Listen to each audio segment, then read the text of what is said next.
Hi, it's Sean, the Fluency Awesomeizer. This is Decoding Multi-Syllabic Words, episode 109.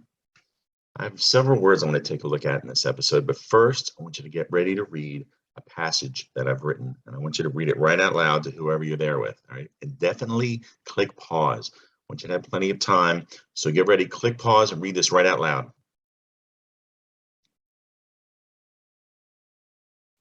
All right, were any of those words tricky to read?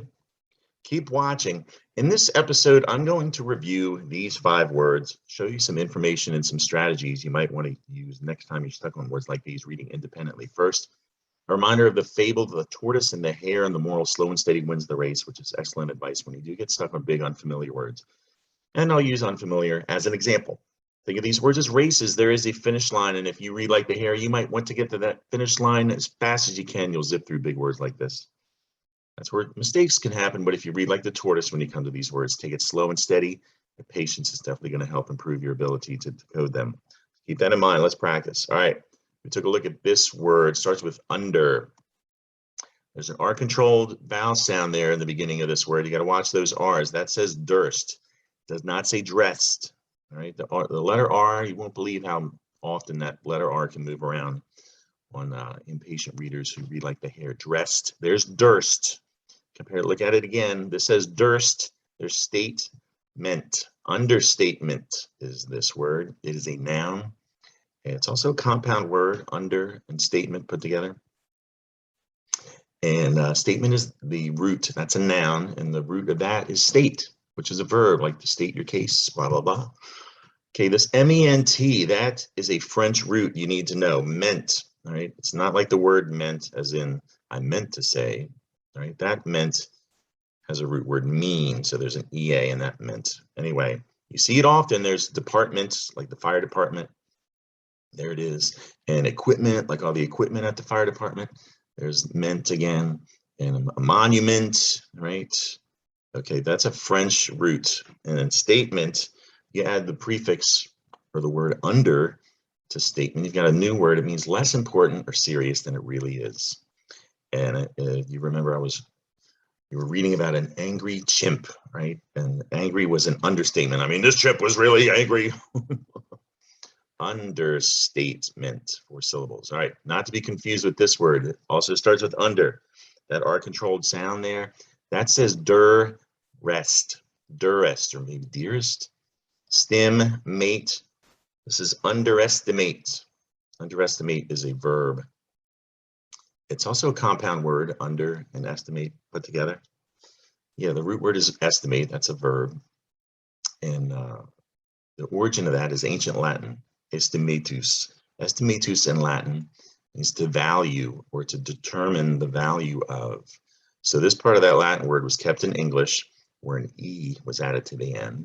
And we have the word estimate. And you know that as a math word, right? Estimate is about rounding.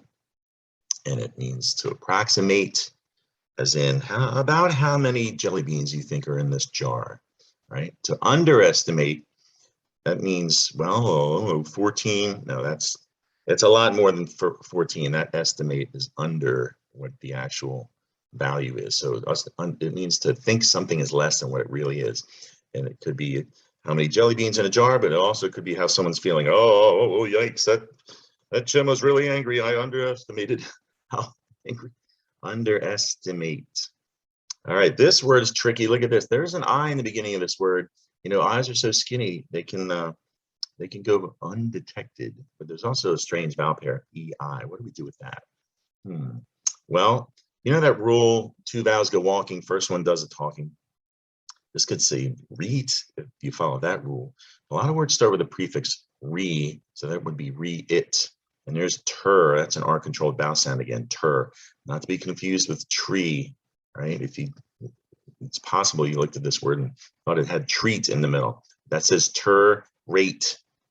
This is the reiterated. It's a past tense verb, comes from the root reiterate, which has a root itself, iterate, also a verb.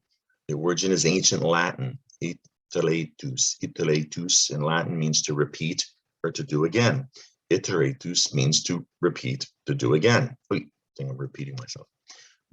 Speaking of repeat, That's a Latin prefix we have in English. It means again. So reiteratus in Latin means to repeat again and again. To repeat again and again. To repeat again and again. Okay, we get it. This part of the Latin word was kept in English, where an E was added to the end. And now we have the word reiterate.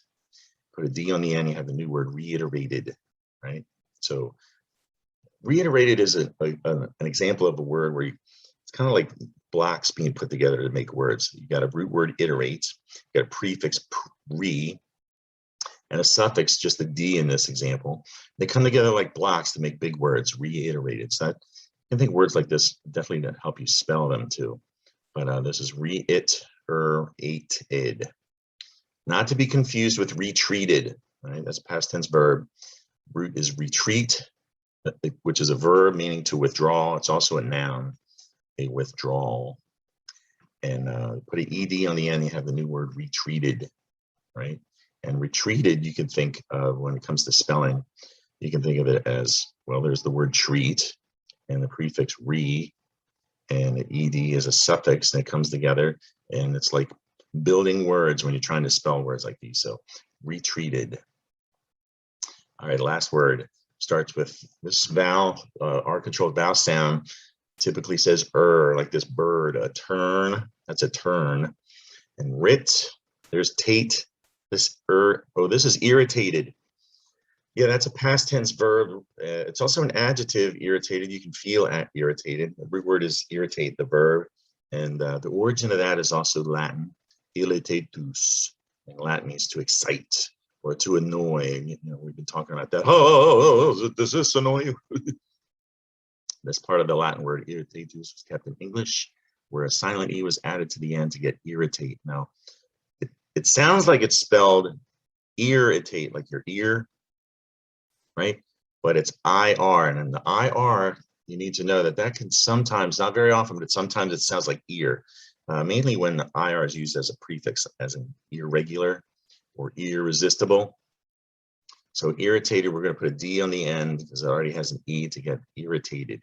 Ear, not that ear, irritated. That's it for today's lesson. Subscribe to my YouTube channel or follow me on Facebook for more decoding videos like this one. Definitely tell a friend, a family member, or a teacher about me. That'd be great. My Facebook page has a photo album full of reading challenges I've written and collected over time to help you continue practice decoding those big words at home and to definitely awesomize your fluency. Hope you enjoyed the video and found it helpful. Come back and see me soon. Bye.